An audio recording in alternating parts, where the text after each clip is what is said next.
The top of the Christmas tree used to be about 140 feet off the ground. Now it sits behind me on a trailer as engineers decide if they can put the top back on. I guess the Oklahoma wind is too much for that California pine. Enid says it's home to the world's tallest fresh-cut Christmas tree.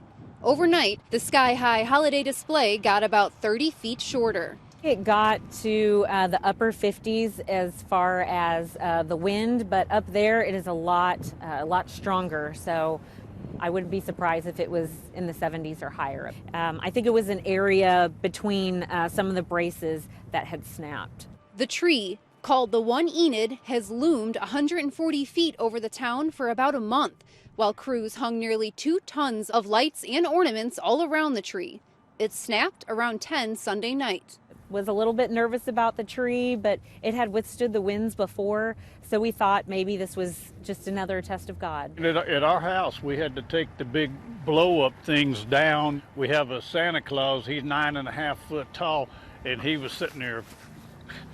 He was rocking and rolling pretty bad. Now officials have to decide the safest option for people coming to view the tree. Whether it's putting the top back on or whether it's taking the top off and figuring out maybe something that will go at the top of the tree.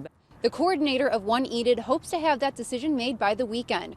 She also says that even with the 30-foot haircut, at 113 feet, it still may be the tallest in the world. In Enid, Brittany Toulis, Oklahoma's Own, News 9.